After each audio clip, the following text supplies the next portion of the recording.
సార్వత్రిక ఎన్నికల లెక్కింపులో రాష్ట్రంలో కూటమి అఖండ విజయం దిశగా సాగుతోంది. భారీ ఆధిక్యం దిశగా కూటమి దూసుకెళ్తోంది. కూటమి ప్రభంజనంలో ఫ్యాన్ కకావికలమైపోయింది.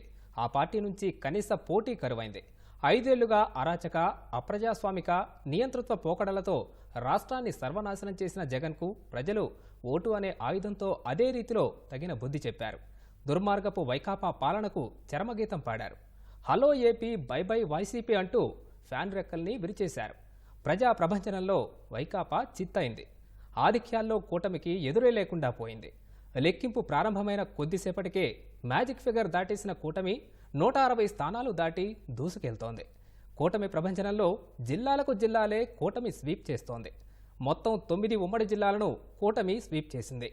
వైకాపా 0కే పరిమితమైంది. ఒక్క కడపలోనే వైకాపా కాస్త ప్రభావం చూపింది. కూటమి ఉత్తరాంధ్రను ఊడ్చేసింది. రాయలసీమలో జోరు చూపింది. రాజధాని పరిసర ప్రాంతాల్లో భారీ ఆధిక్యంలో సాగింది.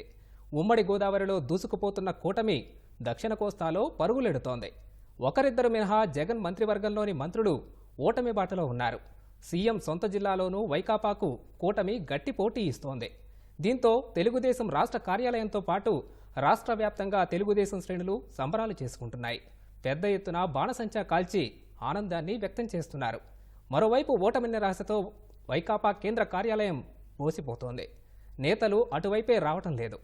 ఓటమి ఖరారు కావడంతో పలు జిల్లాల్లో వైకాపా అభ్యర్థులు కౌంటింగ్ కేంద్రాల నుంచి ఇంటిముఖం పట్టారు.